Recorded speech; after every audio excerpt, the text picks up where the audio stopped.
Welcome into Main Street Sports today, presented by Mid-Tennessee Bone and Joint. Chris Yao alongside Mo Patton, coming to you on this beautiful Tuesday afternoon. You know why it's so beautiful? Because we're here and you can see us and hear us and everything. Yeah, it's crazy. It's funny how that works, huh? It is. But we are so glad to have you guys with us and looking forward to a great Top 5 Tuesday. It's going to be a great day and got a lot to get to. Got a really good show. This time of year, college football is kind of winding down, except for its award season. So there's several of those that we want to get into, and All-American awards and that sort of thing. And of course, the transfer portal is hot, and the road back from which ye came is also apparently hot for some folks. So apparently they say you can't go home, but for some people, I guess you can. So there you go. And then for some people, you ain't got to go home, but you can't stay here. Stay here. So, yep. Oh yeah, that light coming on really changed the game for me. But Chris Lee's going to join us. He's going to come in and talk a little Vandy sports with us. And we've got Chip Walters, as we always do on Tuesday. We'll talk Middle Tennessee. And we will also give you our top 5. We'll draft today best nicknames in sports history in honor of the Pirate, Mike Leach, who passed away this morning, and that's our top story, which we'll get to here in just a moment. We'll remember all the crazy and awesome things that go along with the world of Mike Leach. But we will get to that all here very shortly. But before we do anything else, we need to get you yesterday's results and today's schedule on the rundown.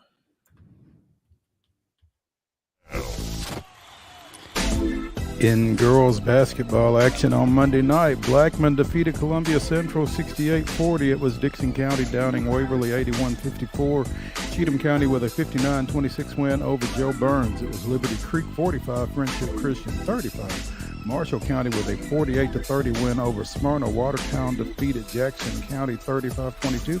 And Providence Christian with a 46-32 win over Westmoreland.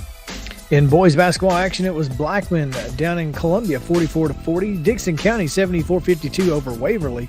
Cheatham County down Joe Burns 76-49. And Friendship Christian was a 58-44 winner over Liberty Creek.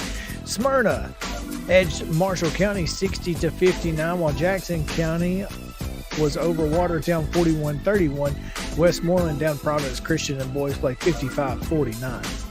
In women's junior college basketball action yesterday, it was Meridian of Mississippi defeating Columbia State at Columbia Central 92-49. Again, in the men's game that we were at yesterday, Columbia State's men defeated Cumberland's junior varsity 70-53. Other men's basketball action on Monday, it was Austin Peay defeating Lindsey Wilson 86-61. NHL action, the St. Louis Blues in overtime defeated the Nashville Predators 1-0. And in the NBA, the Memphis Grizzlies with a 128-103 win over the Atlanta Hawks. Tonight's scheduled doubleheader action at 6 p.m. Tennessee Heat at Clay County. Richland goes to Community. East Robertson hosts White House Heritage. Fayetteville's at Giles County. As Greenbrier at home against Sycamore, and Green Hill is at home against Hendersonville. Cornersville goes to Hampshire, and Joe Burns is at Harpeth. Father Ryan travels to Kenwood. Loretto hosts Lawrence County, and Gallatin is at Mount Juliet. Also at 6 o'clock, doubleheader action. Cannon County is at Murfreesboro Central. St. Cecilia Academy, that's going to be a girls-only game, is at Pope Prep at 6 o'clock. Also, Logan County, Kentucky in doubleheader play is at Portland at 6. Eagleville's at Santa Fe. Wilson Central is at Siegel. Smyrna hosts Glencliff. Station Camp is at Springfield. Summertown is at Spring Hill. STEM Academy hosts Valor Collegiate. Watertown takes on visiting Mount Juliet Christian. Culleoka, that game is at Culleoka. Conflicting reports on that one, but trust me. Zion Christian is at Culleoka at 6 o'clock, and East Hickman is at Fairview. In girls only action, as Mo said, St. Cecilia and Pope Prep at 6 o'clock. But at 5 o'clock, FC Boyd Christian is at Franklin Classical. In boys only play, Merle Hyde is at White House at 7:30, and Lighthouse Christian of Antioch is at Franklin Road Christian at 7:30. Women's basketball today in college ranks, Austin Peay goes up to Murray, Kentucky to take on the Racers at 5 o'clock, ESPN Plus. Men's basketball action, it's Lindsey Wilson at Austin. Nope, they're not there. That's yesterday. Just kidding. And in NHL action, the Oilers are at the Predators. That is a 7 p.m. puck drop on Bally Sports South. That's going to do it for your rundown.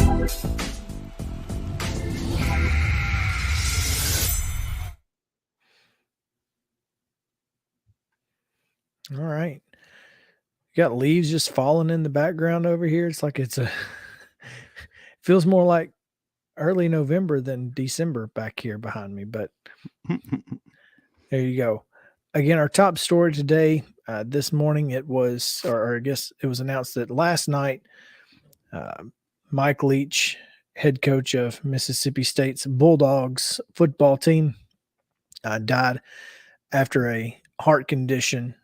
And, again, our thoughts are out to this, to his family, but, you can't not think about Mike Leach and just smile and laugh, because this dude was hilarious.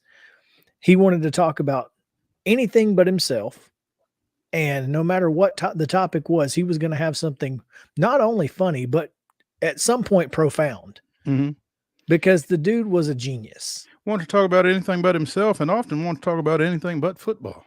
Yeah. Any topic you can come up with.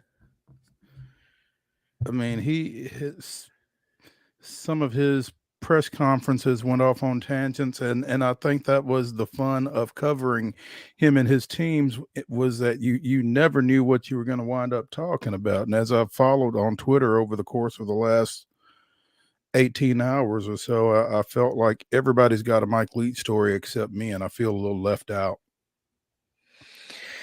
Yeah, it would have been cool to have been able to cover Mike Leach as a, in what we do. We would certainly love to do that, but or love to have done that. But we also understand, that sometimes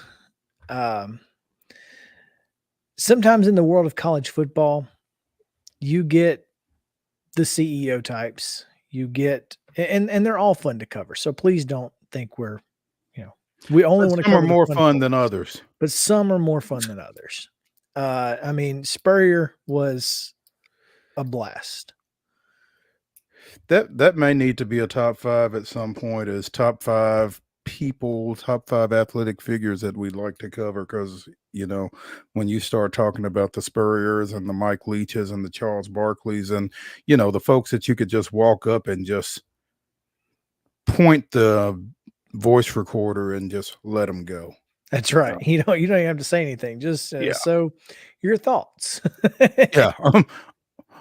On whatever you're Anything. thinking. Your thoughts, whatever they Your are right thoughts. now. Yeah, absolutely. We'll pay you a penny. A lot of folks, and this is what you've seen all day long, is Mike Leach changed the game of football. He and Hal Mummy really changed the way that football is played at every level. I mean, we went from the Big Ten being 3 yards in a cloud of dust, and 20 years later, everybody's running the spread offense and maybe not the air raid that we saw from Mike Leach, but you don't get the spread without the air raid. So, right. And here's the thing, you kind of don't get Mike Leach without Hal Mummy to some no, degree. You don't. And because I'm not sure that he ever gets here from wherever he came from. Right. Finland. He was coaching in Finland. But yeah, I mean, it is insane how he took what Hal Mummy did, because I guess he was a quarterback's coach for Hal Mummy at Kentucky with Tim Couch. Was he an OC maybe at some point? I'm not sure if he was ever offensive coordinator, but under him, Tim Couch threw for over 8,000 yards, and Mike Leach was on that staff. Yeah, and it's kind of sad that things kind of went the way they did with Mummy, or you'd probably be talking about him in a similar vein to the way we talk about Mike Leach and what he did at Washington State and at Texas Tech and other places. And like you said, he's had an impact on the game beyond just his, I don't want to say his character, but I guess his personality. There you go. How we talked about how Dabo's coaching tree has not been great. Could probably say the opposite for Mike Leach's coaching tree. I mean, Lincoln, Dave Aranda, they a little different, but I mean, let's be honest, his coaching tree is pretty impressive. Yeah. And I mean, you look at what he was able to get done at Texas Tech after spending 1 year at Oklahoma, where he coached Josh Heupel, by the way. So it's just been, game changing.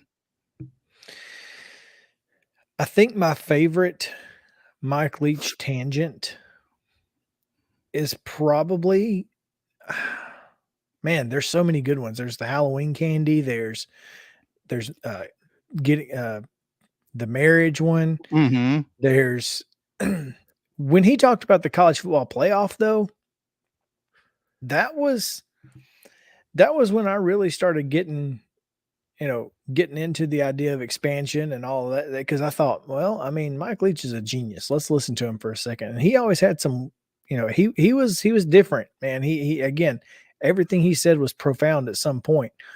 And I think, he really won me over into the world of expansion in the college football playoff.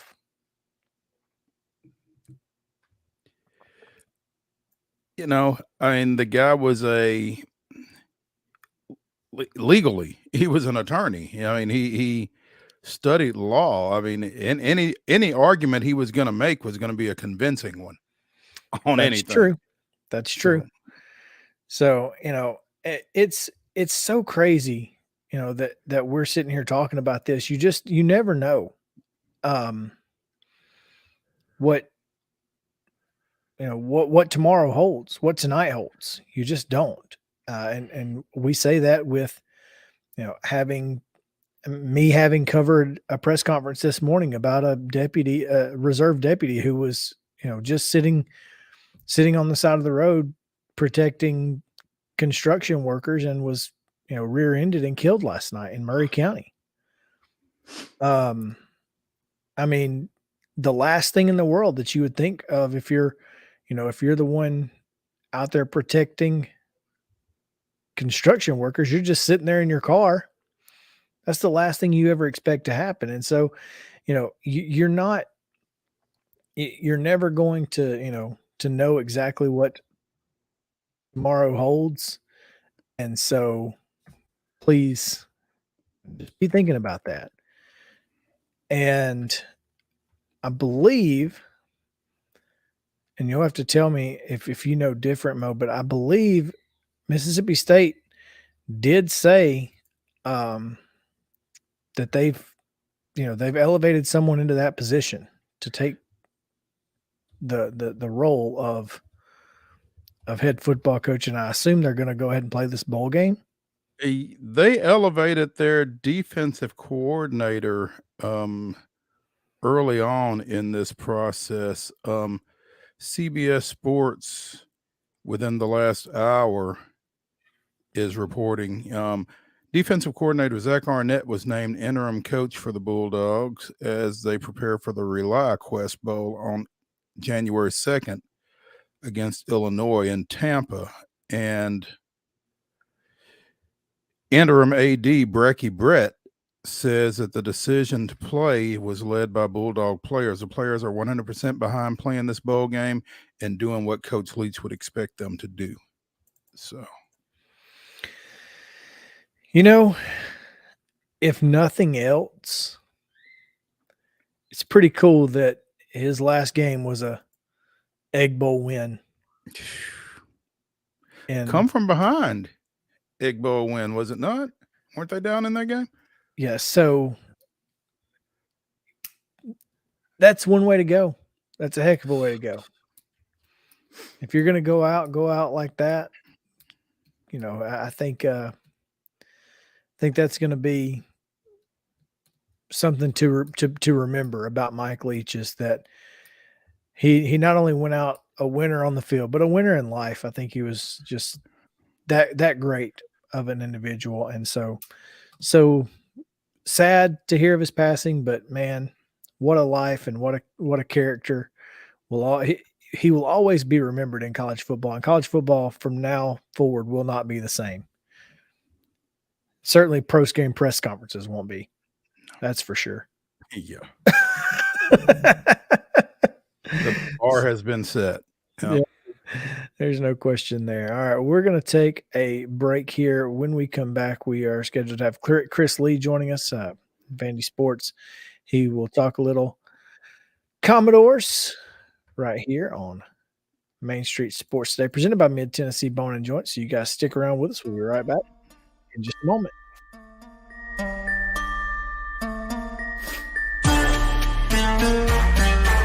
Mid-Tennessee Bone and Joint treats your orthopedic injuries and existing conditions. Our trained physicians will get you back in the game faster. Contact us at 931-381-2663 or www.mtbj.net.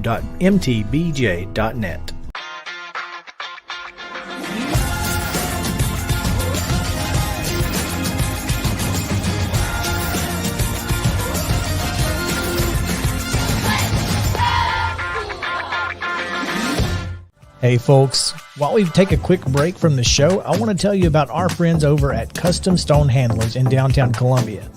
Ed Rich and his team at Custom Stone Handlers believe in leadership. And outside of the military, our greatest leader building platform is sports.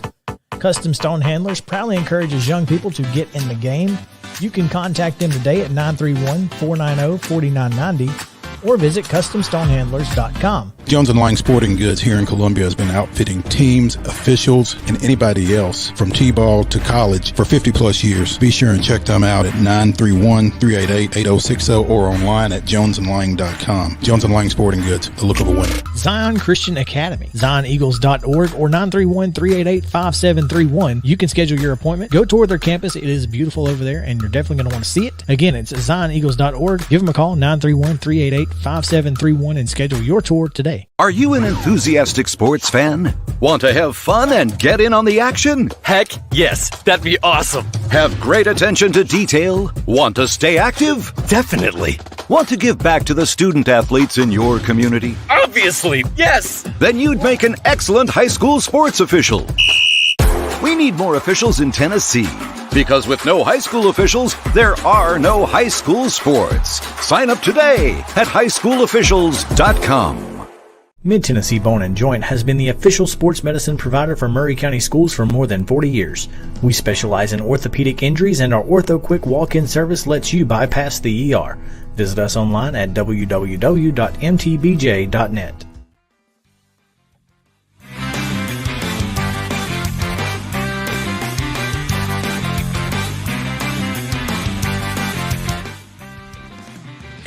Welcome back in Main Street Sports today, presented by Mid-Tennessee Bone & Joint. We are awaiting the arrival of Chris Lee from Vandy Sports, and we'll get to him in just a few moments. But, Mo, we talked about it yesterday. Vanderbilt men's basketball not doing so great. Vanderbilt women's basketball, which, as we've said on this show a number of times, has been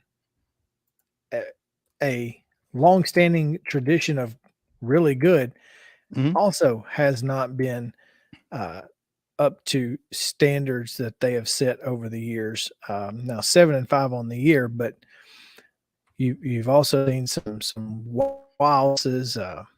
Northern Iowa down in Cancun lost to East Tennessee State, and UT Martin recently.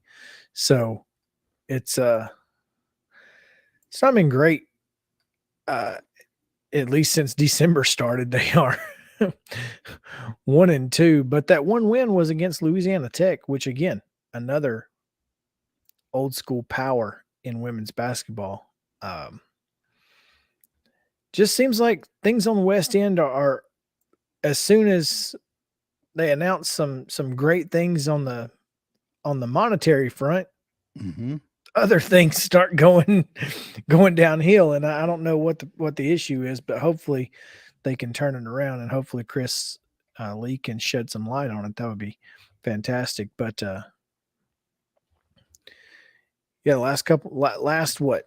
since their win against Austin P, it's not been great for the Lady Commodores.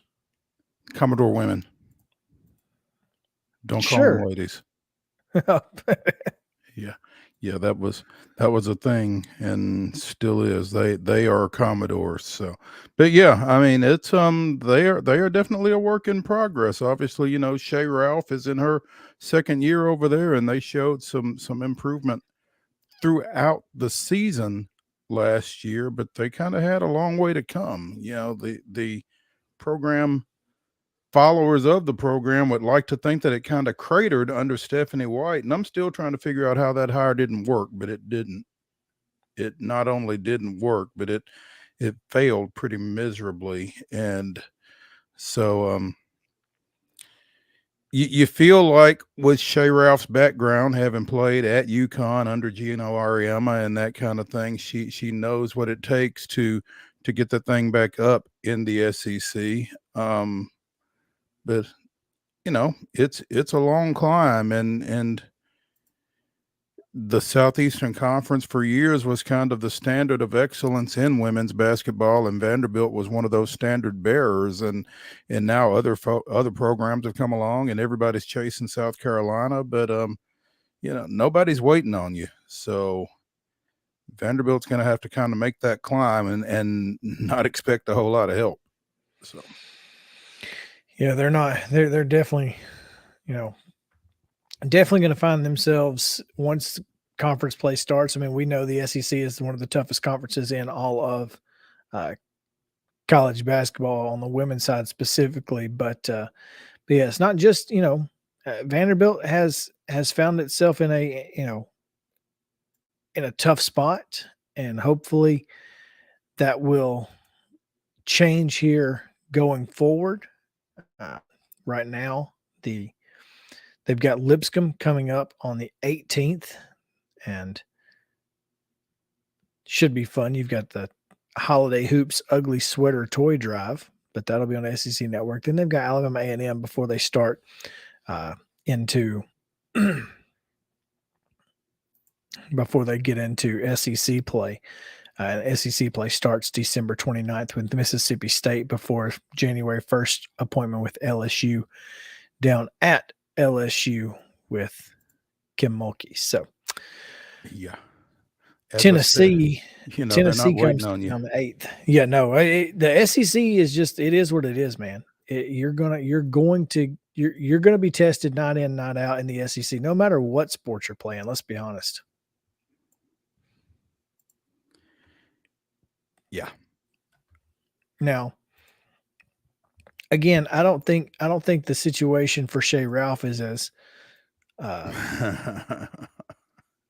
as dire you're going as the one on the men's side, and you're going to have to give Ralph some time. I mean, she, even with the transfer portal, you're still talking about Vanderbilt, and there's a lot of things that are different about recruiting to Vanderbilt.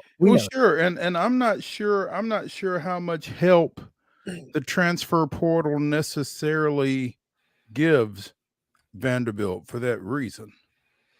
Right. The academic she's going to have to do it. Is a little bit different. She's going to have to do it more traditional than others.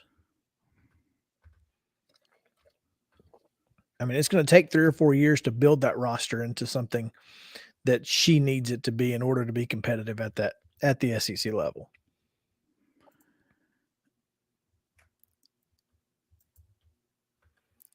Yeah.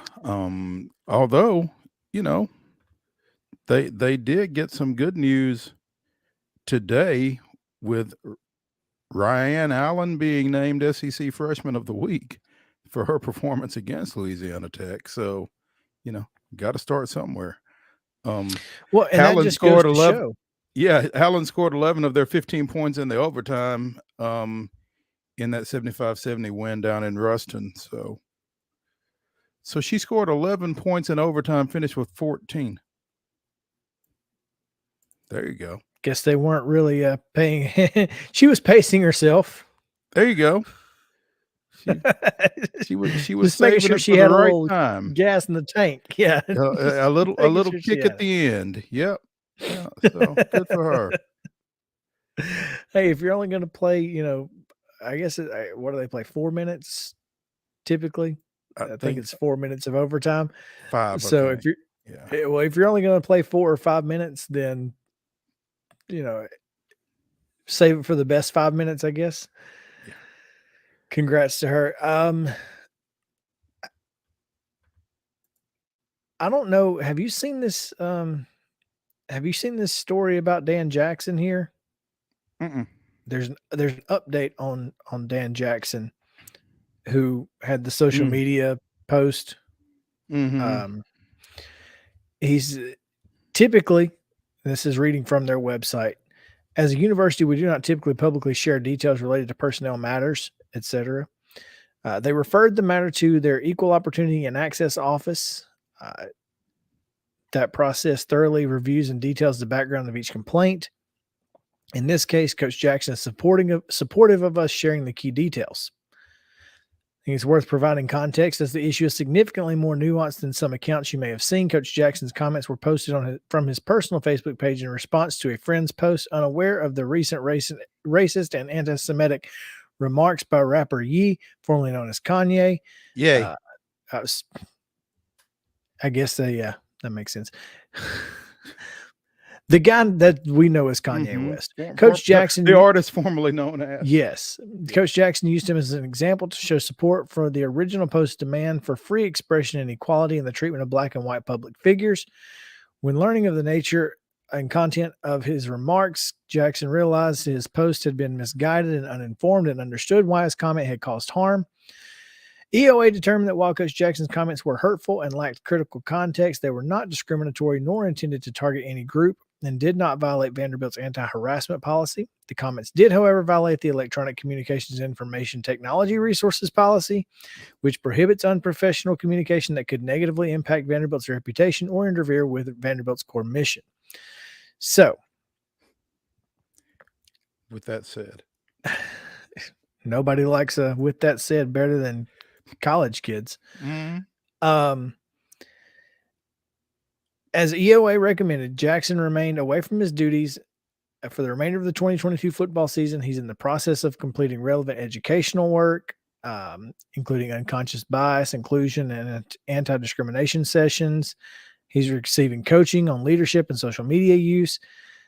It's a complex issue, and I understand how it can be difficult for some to accept this outcome. However, I want to be very clear and reiterate on behalf of the athletics department, I do not tolerate anti-Semitism in any form, including among our coaches and staff.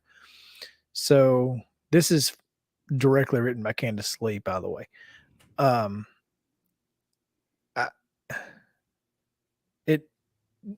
don't hear or read the actual result, but it sounds like he's going to be back going forward after this. Sounds like has been or will be reinstated. Yes. Yeah. That's the way it sounds. Now, I don't know, but essentially,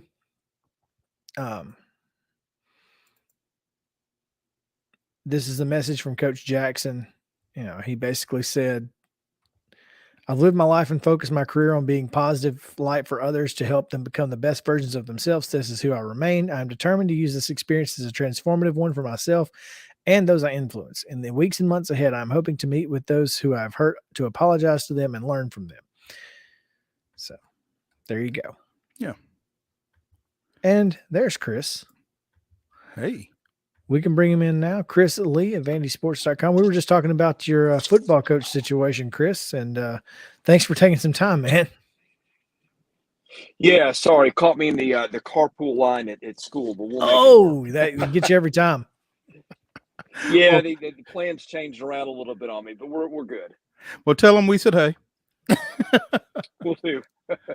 Yeah, Chris, appreciate you wedging us in. What we were thinking, what I was thinking when we reached out to you was Friday night at Memorial Gym did not help anything in terms of Vanderbilt basketball.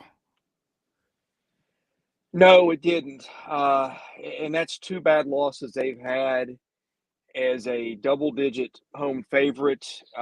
Vanderbilt had never lost to a SWAC team before. You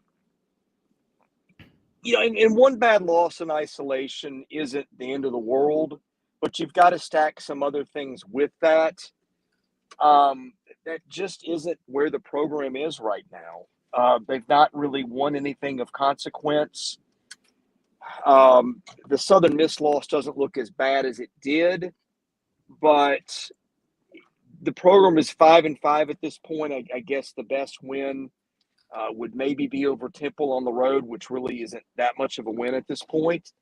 And you look at the SEC schedule, and man, I don't know how this team gets above 500, barring winning the rest of its non-conference games and really pulling some upsets in league play. And I think the league, honestly, is really tough.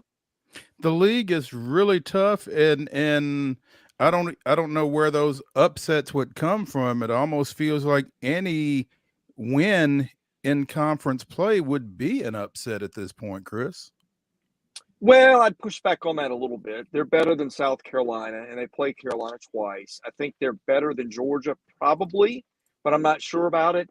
Other than that, I think there is a gap between those three teams and the rest of the league. I think you've got, in my perception, 11 teams that are either NCAA or NIT tournament caliber, and then you've got Vandy, Georgia, and Carolina. And I think with 18 games, that's a tough gauntlet to manage. And both Georgia and Carolina are under first-year coaches, Lamont Paris at Carolina and Mike White at Georgia coming in. So both those teams are under new management, and they kind of feel like this is going to be a rebuilding situation. This is the third year under this current regime, fourth year, right? Fourth year. Mm-hmm. Not where you expect it to be. Well, you look at their roster, they've got 3 fifth-year seniors, they've got 2 fourth-year seniors, and so they've got experience. They've mentioned it's a young roster. I mean, that's not my definition of young. Not to mention the kid named Tyron Lawrence, who's been there 3 years, although he's been hurt some. It's not a young roster, and I think the thing that's maybe the worst is they had a recruiting class that was rated pretty highly. It was top 25 by some, but there were some concerns that maybe that group was not quite as good as it had been cracked up to be. 10 games in, they've scored 80 points, shooting percentage between all of them, all 5 of them. You've got freshmen in the league playing on better rosters that average more than that. Alone, much less a group of 5 that's combining to average 8 a game. So your hope for this season was based on you had a group of veteran players, and then you had this group of freshmen who were coming in to help them out and to potentially fill some holes. That's not happened. I think the freshman class was also, how do you put this? Like if this didn't work out, well, at least they've got that. The results haven't been great. So I think that is what's making things tough going forward. What does that mean, though? I think that's the question I have is, what does that mean for Jerry Stackhouse in this program? I think it means he's on the hot seat, honestly. I think potentially if I'm hearing that the chancellor's not really happy with the direction of the program, that they need to get to postseason. Some people think that's NCAA. Some people think that's NIT. I don't think they're headed to either. So I think if they don't get really good performance from here on out and probably some overachievements, it might be tough for him to keep his job next year. And that's where the news from October comes into play, Chris, because Jerry Stackhouse was extended in October. Do we know how long the extension was? I've heard it is, I think he's under a 6-year deal right now. Perception is that the buyout is not as prohibitive, so there may have been some horse trading done to where, okay, you get your extension that you need for recruiting, but maybe that lessens the buyout. Vanderbilt's a private institution, and so you can't really ever know. I've had some people snoop around for it. Nobody has gotten me a solid answer, but that's perception when I talk to boosters, is that the buyout for that kind of contract is not as prohibitive as people think. That's perception. That's not reporting.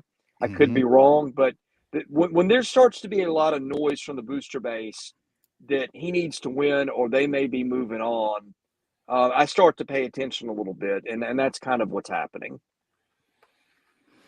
And it would stand to reason that if they're talking like that, then the buyout probably isn't too prohibitive. That's what people think, but I don't know for sure. And again, I'm not. Wouldn't matter. So you're saying that it wouldn't matter. They feel like they need to win in basketball pretty quick because they should be winning in basketball.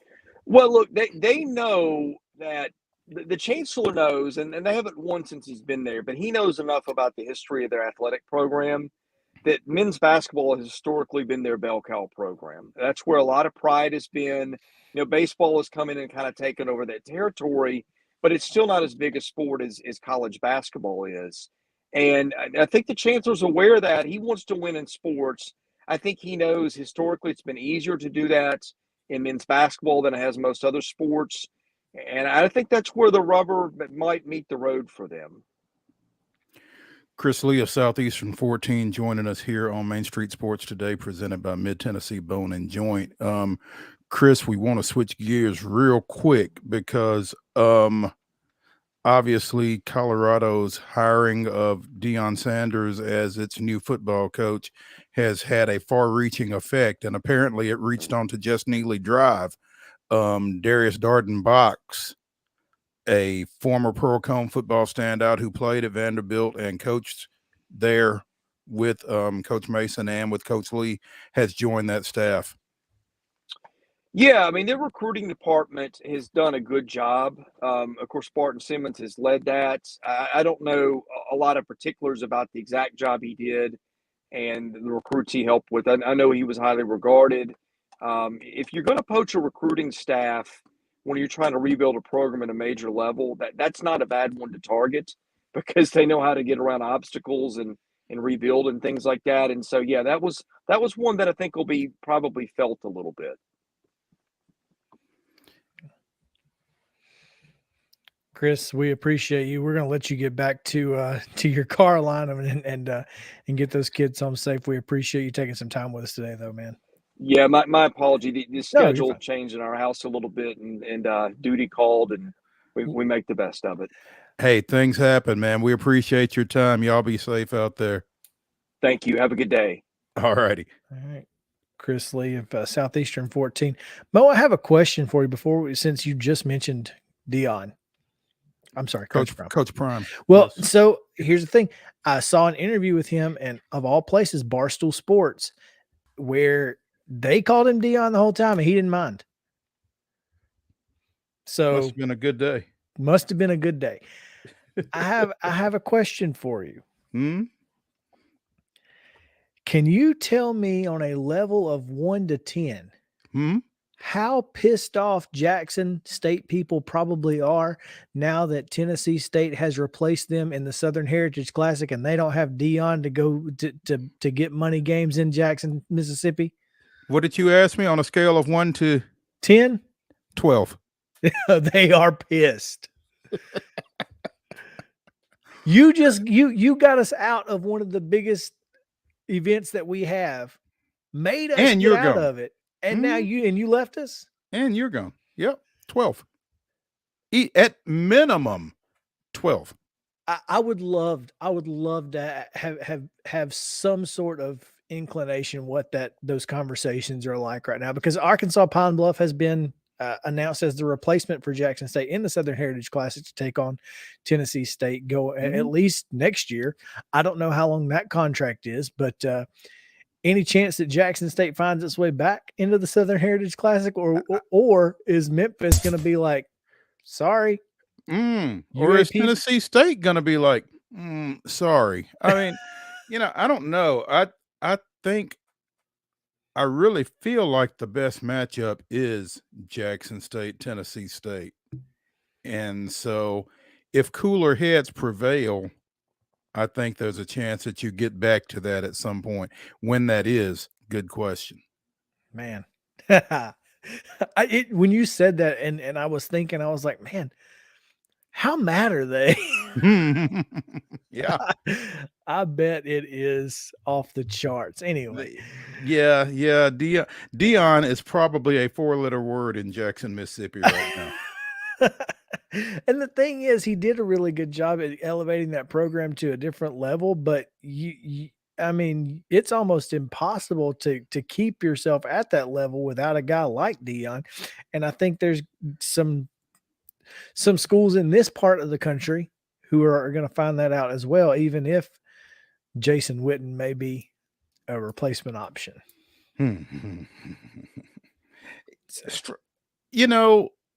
They say lightning doesn't strike twice, right? Well, so they say that, but that one guy's been hit like 14 times.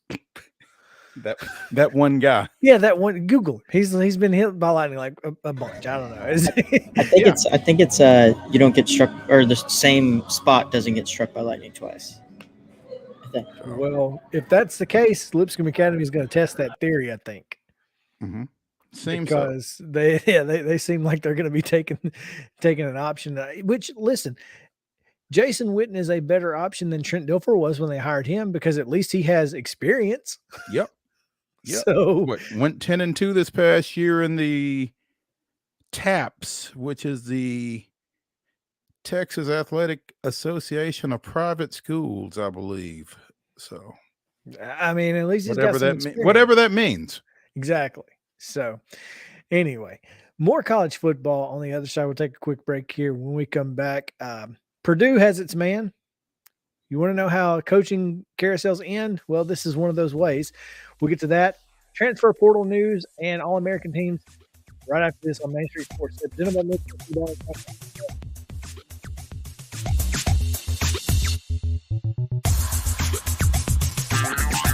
This is Chris Yao with Main Street Sports Today. Every show, Mo Patton and I welcome friends from all across the sports landscape, from high school coaches and reporters to national, college, and pro sports personalities. You never know who might stop by for a chat.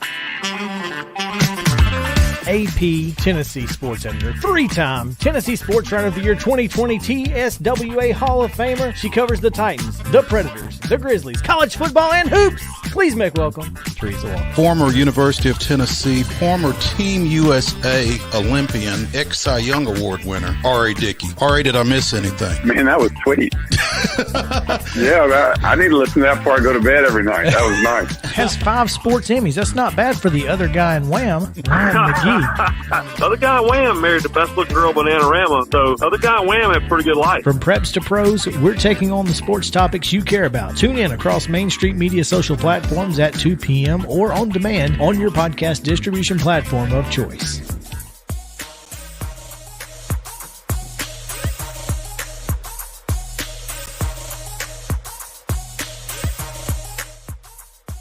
Time now to dive into some college football talk. And we do that now on Main Street Sports Today. Presented by Mid-Tennessee Bone & Joint. It's Top 5 Tuesday. We've got Chip Walters, who will join us here in just a few moments at the top of the hour. And then we've got the top 5 best nicknames in sports history. Should be a lot of fun. We'll get to that here in just a moment. Couple of things. Number one, again, Purdue has hired Illinois' defensive coordinator to be its next football coach, Ryan Walters, who spent the last year on the staff with Brett Bielema.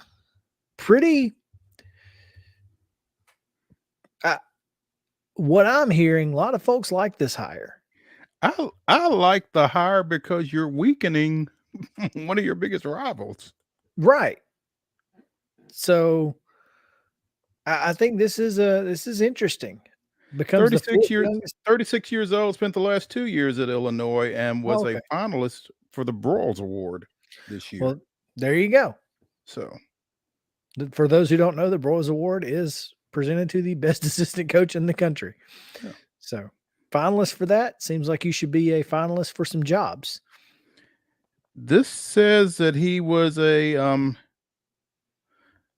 he was also defensive coordinator at Missouri for 4 or 5 years, from 2016 to 2020 under Barry Odom and Drinkwitz, for whatever that's worth. Played at Colorado and was a top candidate for that spot that he obviously did not get. But so I guess he's ready. A native of Colorado, Aurora, which before now, about the only people who went to Colorado were natives of Colorado. So there's that. But yeah, I think that's it's pretty impressive, man. He was part of a mentorship program for minority football coaches. I think this is going to be an interesting hire. And like you said, the biggest thing it does is it weakens a division opponent. Yeah.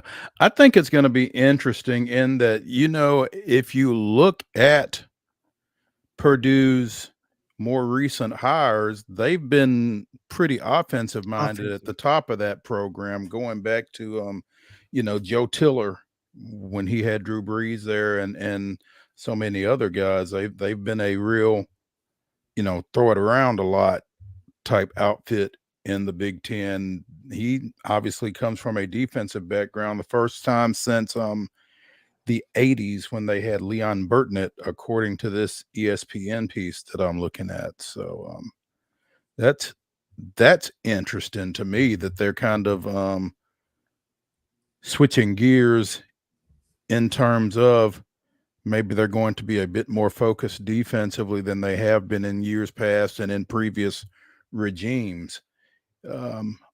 Walters becomes the fourth youngest coach in FBS football behind Kenny Dillingham, Kane Womack down at South Alabama, and Dan Lanning. So kind of a out-of-the-box move for Purdue on a number of fronts, looks like. Good for them. I mean, look, I know that they be careful with different directions because the direction they were in landed them in the Big Ten championship game now. Well, they didn't choose to go in a different direction. No. Well, I'm just mean that, but they're going for a different type of hire than they have been doing. Mm-hmm. So I'm not, you got to be careful when you do that. But I think here's the thing. If your offense is pretty good, if you hire a guy like Walters to shore up that defense, and here's the thing, you can't forget this. Nebraska and Wisconsin have new coaches. They're coming. Iowa's still Iowa. Illinois proved that they can be a force to be reckoned with too. As long, Brett Bielema is going to have them ready to go here soon. The Big Ten West is about to be is on the verge of being pretty competitive. Now I don't know what that means nationally, but they're going to be pretty competitive amongst themselves. Yeah, and with Minnesota too. Don't sleep on Northwestern either. I mean, Pat Sure. Fitzgerald has, for Northwestern, done a pretty good job for a pretty good while. Yeah. I mean, that's a team that you can't – they kind of had that Nebraska feel this year where, every little thing went against them for the most of the year. But, yeah, they're a team that can beat anybody in the Big Ten. They showed that against Ohio State. So – But it was windy, Chris. Oh, well. I mean – if you're Ohio State, you ought to be able to line up and run it down Northwestern's throat if you're, the number 3 team in the country or 4 team in the country, whatever you're supposed to be. But hey, who am I? What do I know? Boom. Yeah. So congrats to Purdue. I think they got a good hire. I think this is going to be a solid move for them. And I'm interested to see how the Big Ten West shakes out next year. Again, PJ Fleck's up there rowing the boat. Like you said, Pat's done a great job at Northwestern. You've got who's at Nebraska? Who took that job? Matt Rule took that job. That's right. Matt Rule at Nebraska. I mean, this is going to be an interesting division. It may be a kind of like this year because Kirk Ferentz isn't going anywhere. That Iowa defense is still going to be really good. So I think that there are some Iowa fans that wish he was going somewhere. There may be a few. But yeah, it's going to be an interesting division to watch. I'm just saying. Yeah. I want to talk real quick. All-American teams were announced. First team All-American, Biletnikoff winner Jalen Hyatt joins Marvin Harrison Jr. and Xavier Hutchison out of Iowa State as a wide receiver on the first team. Other first teamers from the SEC include Osiris Torrance, 4th-year guard out of Florida. On defense, obviously Will Anderson from Alabama, Jalen Carter from Georgia, Drew Sanders, linebacker out of Arkansas. I think that's it for first teamers in the SEC. No, Christopher Smith, safety from Georgia. But Caleb Williams, AP, first team quarterback. That running back duo, man, Bijan Robinson and Blake Corum, I'd hate to see that coming at you. Man. That'd be nasty.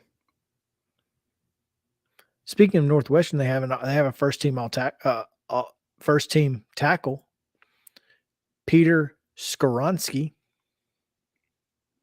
That sounds like a good Big Ten name. whose name is much harder to pronounce than the other guy who made the first team at tackle, Joe Alt. It's infinitely more difficult to pronounce. Yeah. Second team, I don't know. I'm not going to go through it. Brock Bowers made it as tight end, but third team quarterback, Mo, the third best quarterback in the country. There you go. Who didn't find its way to New York, apparently. Hendon Hooker. Yeah, it's unfortunate. I don't get it, but I don't have to. Who am I and what do I know, right? Who are you and what do you know? That is a good question. Nothing. Clearly. Yeah. But third team running back, Dwayne McBride out of UAB. Okay. I've got a wasp. I thought you took care of that. Apparently I did not, because I got one right here. Anyway, Dwayne McBride led the country in rushing yards this year. That's good enough to be the third team running back as an All-American. Hey, that's pretty good though. Do you consider second and third teamers All-Americans, or do you just consider first teamers All-Americans? I mean, if you were named, you were named. I'm not gonna deny those kids the opportunity to call themselves All-Americans. It's a great honor. I mean, 130 something teams. I feel like 3 all-star teams is probably pretty good. Sure, like that's probably a good number. Yeah. Like I said, never been a big honorable mention guy. I'm not an honorable mention guy really at any level, but like you said, third team out of 130 programs, I don't have a problem with that. Because I mean, again, you just mentioned the McBride kid led the nation in rushing, and he's third team.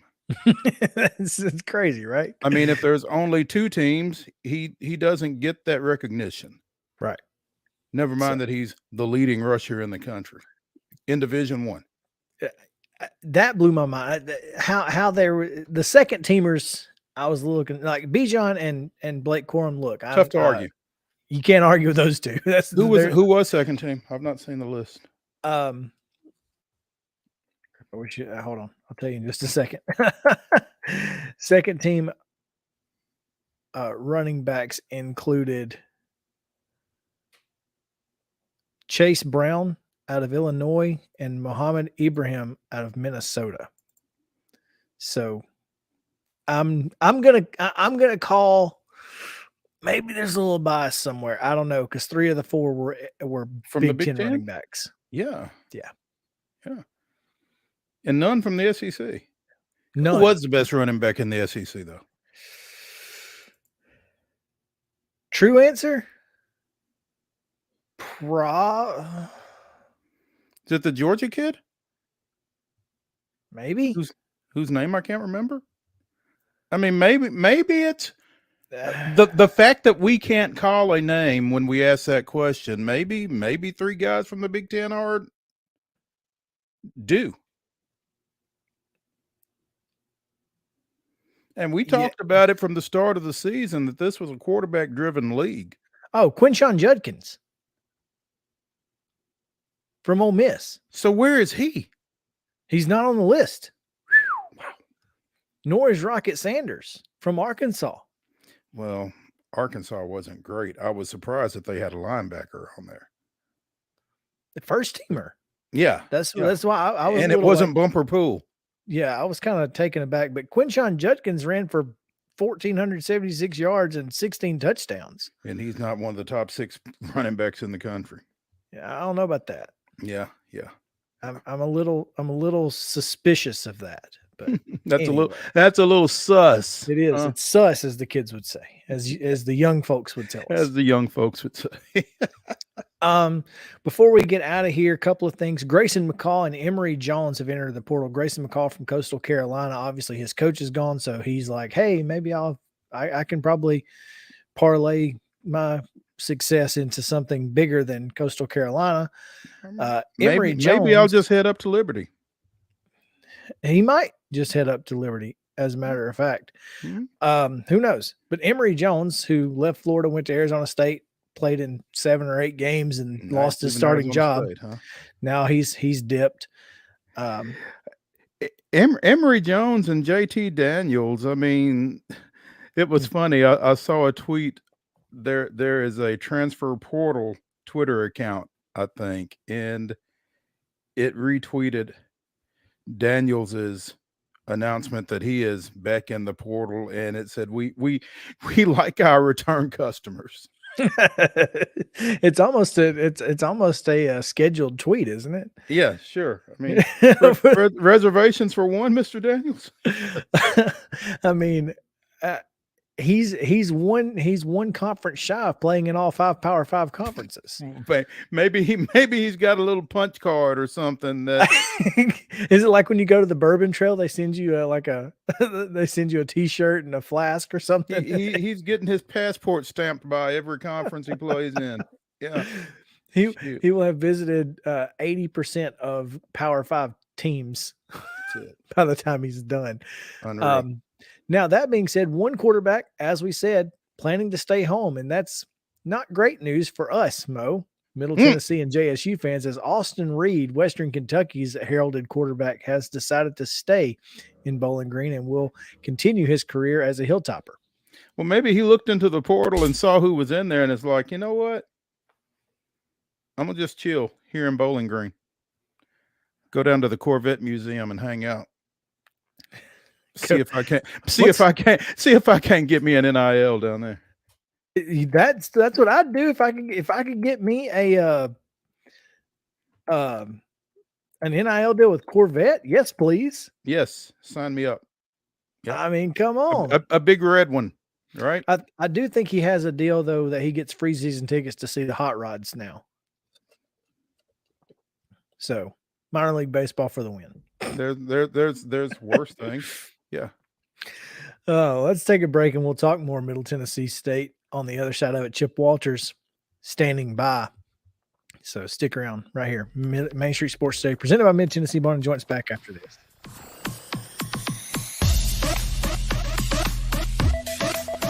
Mid Tennessee Bone and Joint treats your orthopedic injuries and existing conditions. Our trained physicians will get you back in the game faster. Contact us at 931-381-2663 or www.mtbj.net.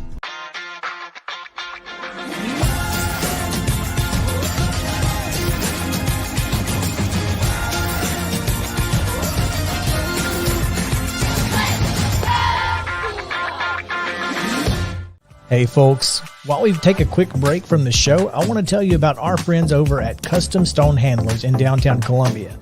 Ed Rich and his team at Custom Stone Handlers believe in leadership. And outside of the military, our greatest leader building platform is sports. Custom Stone Handlers proudly encourages young people to get in the game.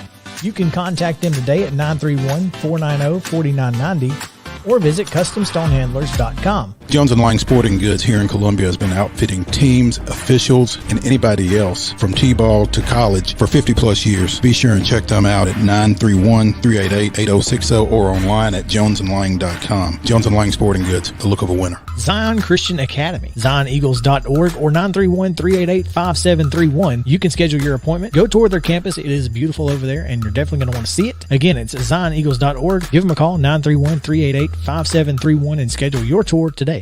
A game without a crowd is just a scrimmage. A performance without an audience is just a rehearsal. Without your presence, high school sports and the performing arts aren't possible. Ensure that these essential extracurricular activities continue to enrich the lives of students in Tennessee. Purchase a ticket to your local high school's game or performance. This message presented by the TSSAA. Mid-Tennessee Bone and Joint has been the official sports medicine provider for Murray County Schools for more than 40 years. We specialize in orthopedic injuries, and our Ortho Quick walk-in service lets you bypass the ER. Visit us online at www.mtbj.net. Walmart Supply Chain is hiring in Lebanon. Earn up to $22.25 an hour when you join our new fulfillment center. Enjoy competitive pay and premium perks, including 100% paid college tuition, 401k match, flexible schedules, a free Walmart Plus membership that includes discounts, and free Paramount Plus, paid time off, and so much more. Fulfilling work starts right here. Text JOIN to 240-240. That's JOIN 240-240 to apply now.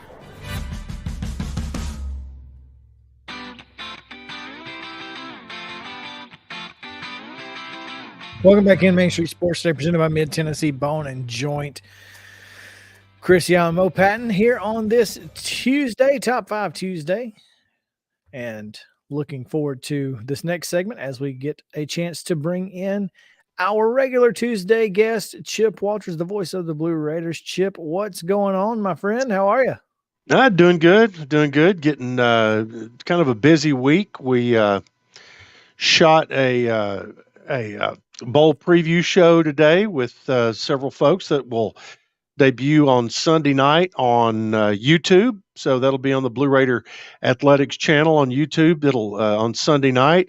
Getting ready for obviously a big week of basketball. Lady Raiders host Houston tomorrow night, and then Chattanooga coming in for the men on Thursday night, and what will be the 50th birthday party for Murphy Center. Had our first coaches shows for basketball last night over at the Boulevard, and then tomorrow morning, we've referenced a couple of times very generously of you guys my Wednesday morning show on WGNS here in Murfreesboro. Tomorrow, we're doing Murphy Center Memories. I've got Jimmy Earle, Harold Smith, Jim Simpson, Ed Arning, Bill Smotherman, and Charlie Pigg. The latter two were guys who helped build the building back 50 years ago. So that'll be a fun hour tomorrow.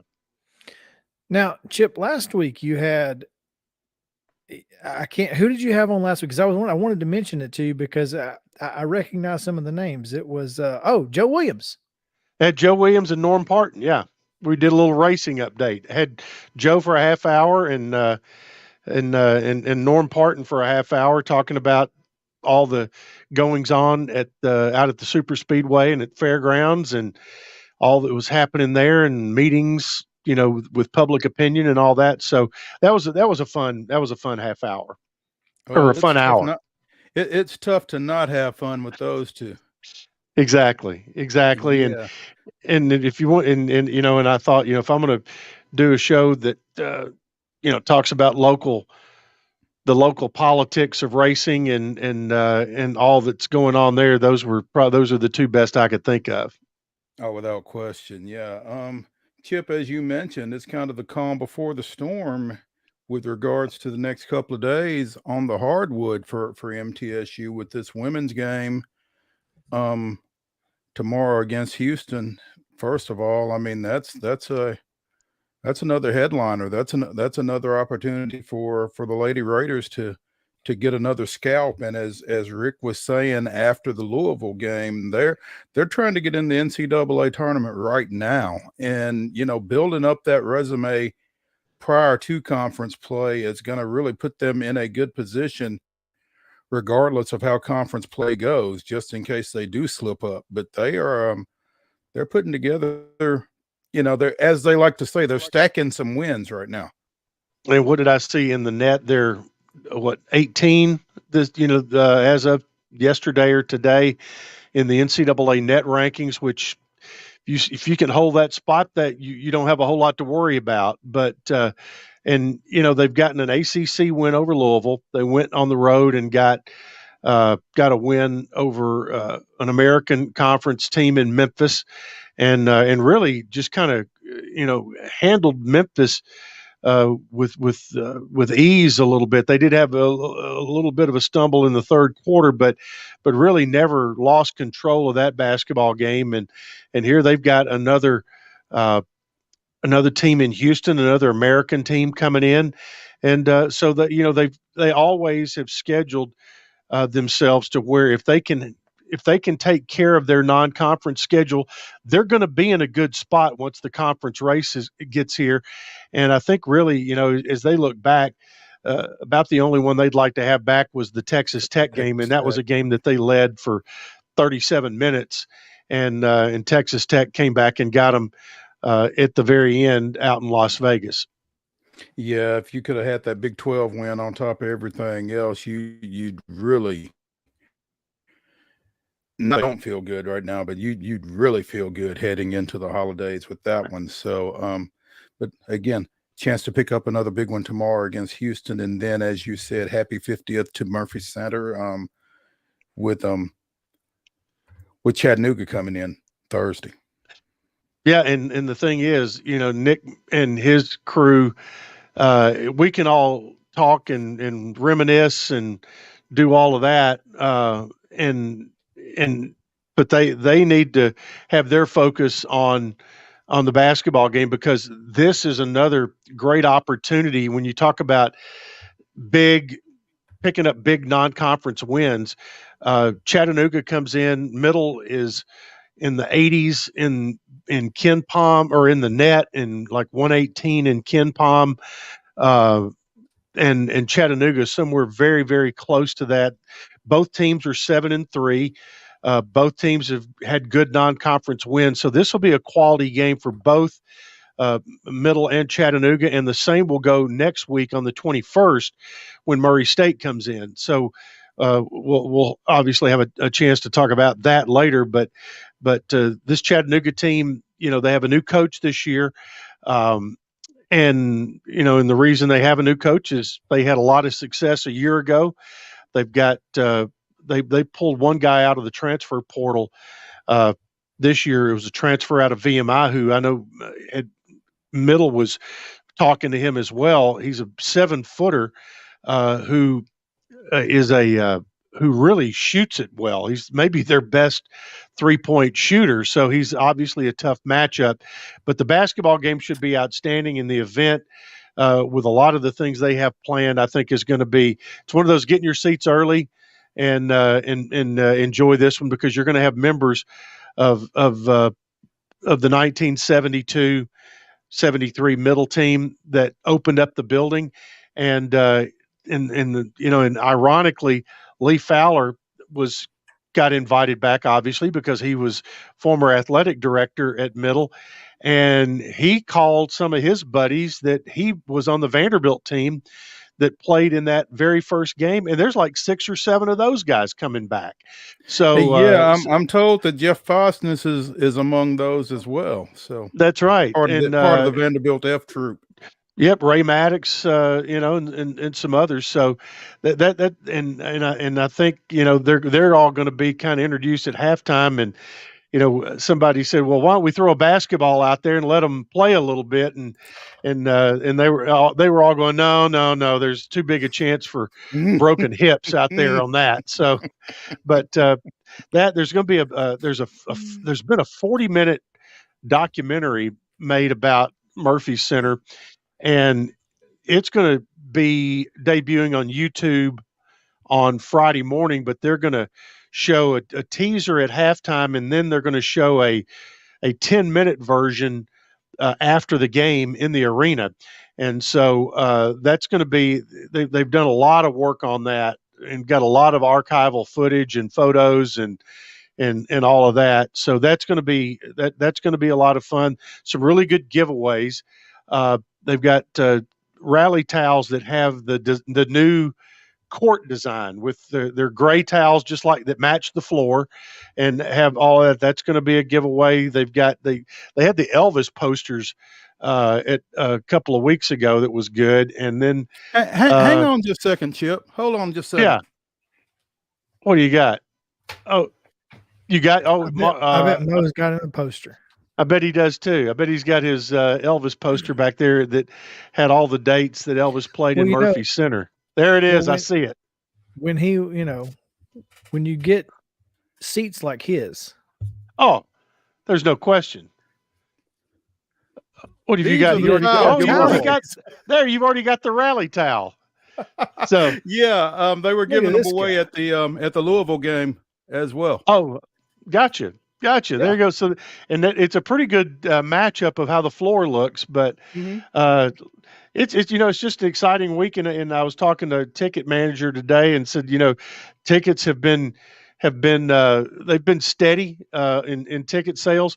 And if you go to goblueraiders.com, there's a splash page there, and they have rollback prices to 1972, and you can purchase $4 tickets in the end zone sections, and you don't have to have any sort of promo code. But it's going to be a great night to reminisce, and you're going to see two really good basketball teams also. Should be a lot of fun. Chip Walters, the voice of the Blue Raiders, joining us here on Main Street Sports Today, presented by Mid Tennessee Bone and Joint. Chip, after that, I mean, what's next? You mentioned Murray coming in here on the 21st for the men. What do the women have coming up between now and the holiday? They've got one game next. Hold on, let me check my calendar. They've got right Rice. Here. They've got Rice next next Tuesday, and that's a midday game. It's an education day game for them, so they play Wear the Rice. earplugs. Yeah, exactly. That's in down in Houston at the Tudor Fieldhouse, and so that's Rice's Education Day game.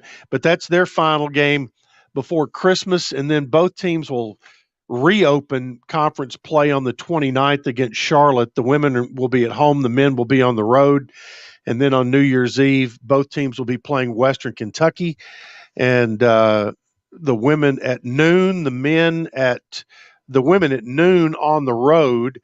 And if you leave that game as soon as it's over with, you can get home, get back to Murfreesboro in time to see Middle and Western's men at 3:00.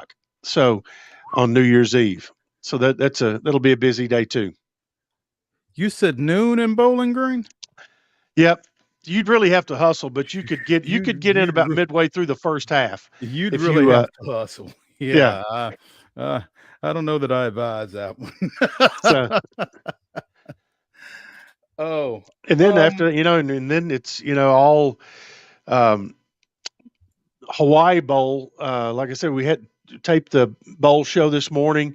Mhm. Team leaves on Monday. They'll have practice Tuesday, Wednesday, Thursday out in Honolulu. And then, of course, the game on the 24th, and then back home. So, and they'll be leaving to come back pretty much right after the game. And my trip will not be quite as long as theirs. I'll be here until fly out on the 22nd, and I'll only be out there just a little over 48 hours. But he'll only be out there for a little over 48 hours, Chris.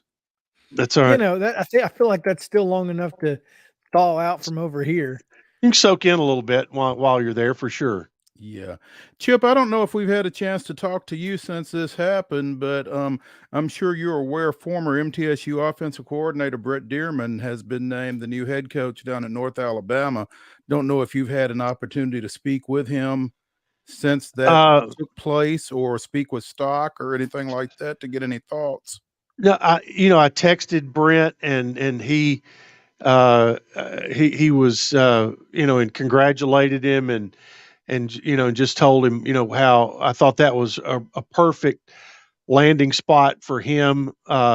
He's a high energy, very positive guy, and really kind of walked into a tough situation down at FAU, and I think had full expectations that was going to last longer. And once Willie Taggart got let go, he looked around the landscape and saw what was there.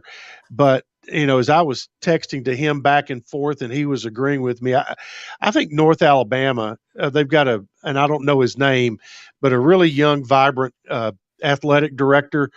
They are part of this conversation about the this of a potential new group of six.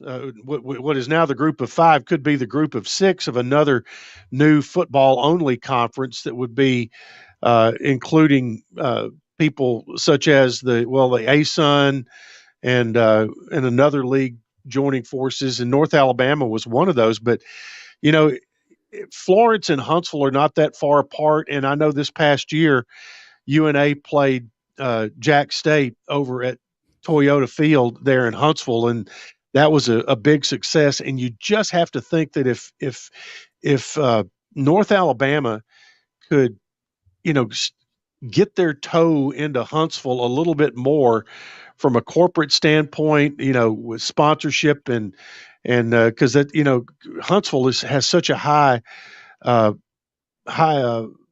earning criteria there. It's one of the top in the country with all of the tech jobs that are there.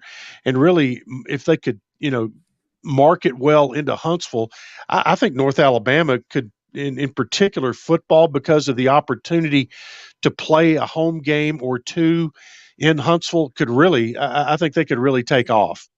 Be careful being too complimentary of North Alabama, Chip, because the third member of our conversation is a Jack State I like grad. Luna just fine.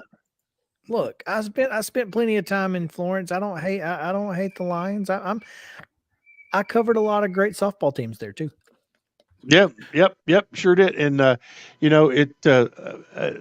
Mo, I'll tell you, the first college basketball game I ever saw, I went with my uncle to see Vanderbilt and North Alabama back sometime. Well, it was during the F Troop years, so it was in the early 70s. Oh, wow. So that was sitting up in 3F or 3L, or I can't remember which end we were sitting in, but we were up in the upper deck. Josh Looney is who you were trying to come up with, Chip, the new AD down at UNA. If he tries to take him to FBS, he might be Looney. I don't know. Previously worked for both the Orlando Magic and the Kansas City Chiefs, among other things. So obviously coming in there with some ideas.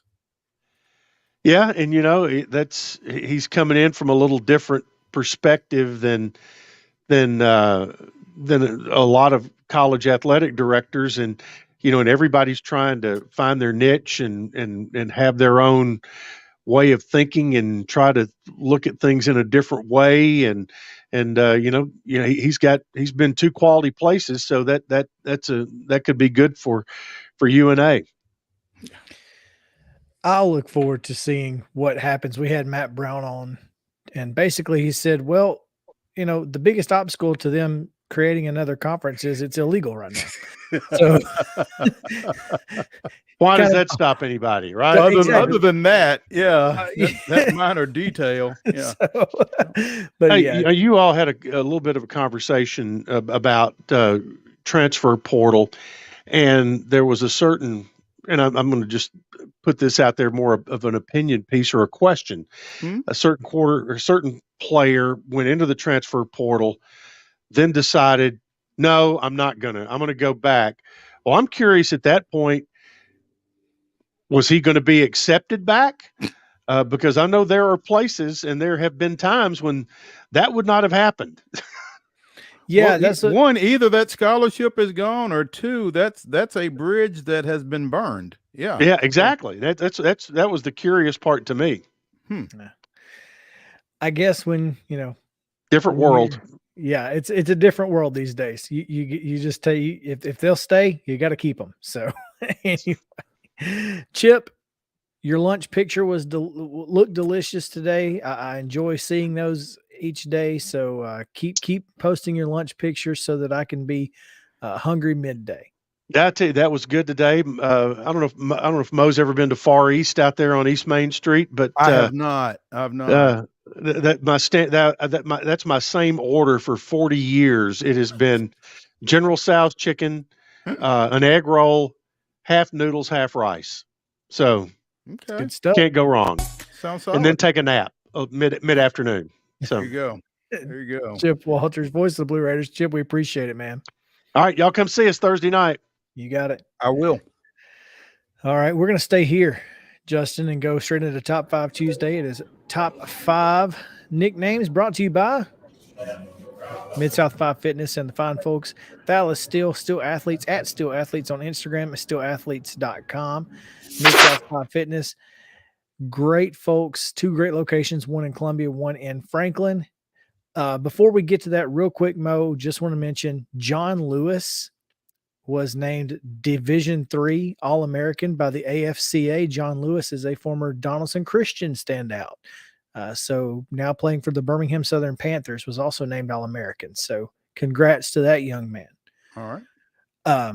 But now we get into the top 5 nicknames. We will draft, and you know what? I am not sure who lost last week's draft, so let me go back and was it you? Have you got the results? Yeah, well, not in front of me, but last I saw you were 56%. I believe Mo was 34 and I was 17. All right, well then we will give Justin first pick today on athletes. That. So all right, Justin, go for it. All right, man. My number 1 pick, I loved it, still love it, Johnny Football. For Johnny Manziel. Love that nickname. That's a good one. Thank you. So does that make me number 2? That makes you number 2, Mo. I just think we've talked about him too much over the past year and a half for me not to make this pick. Prime time. That's a classic. It's a classic. It is a good one. It is a good one. I am gonna go. Wow, I love that we're that you guys went football. I'm gonna go hoops with Irvin Magic Johnson. Okay, that's solid. Nice. Right. That's a good one.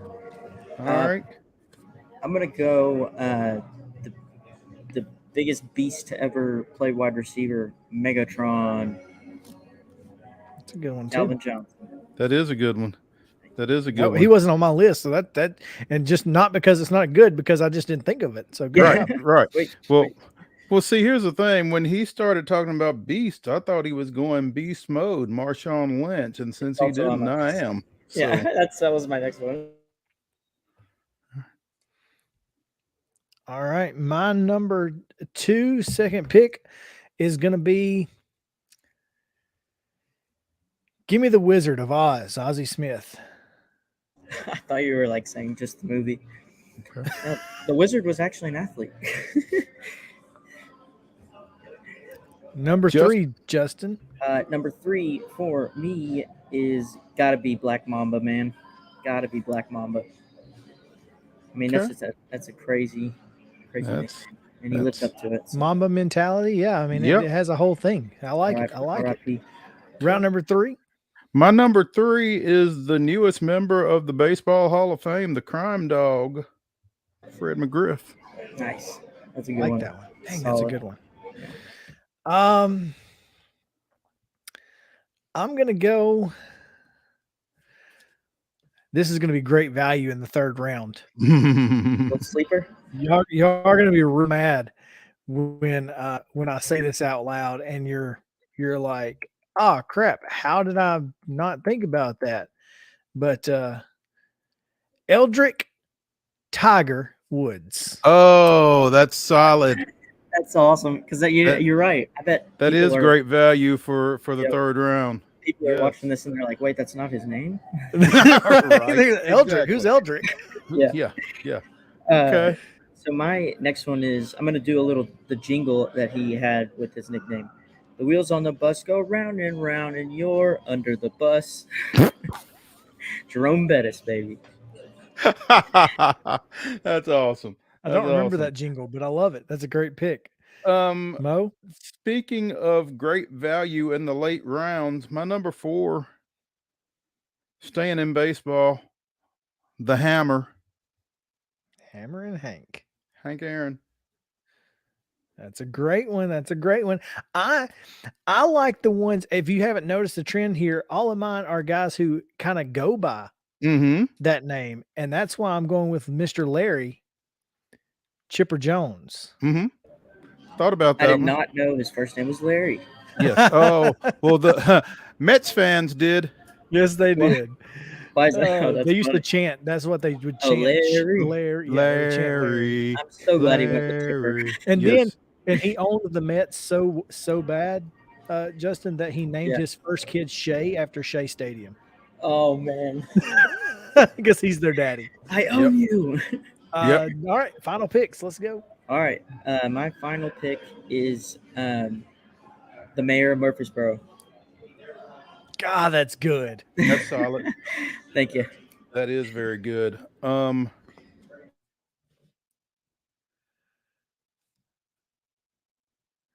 got a bunch, and I don't know.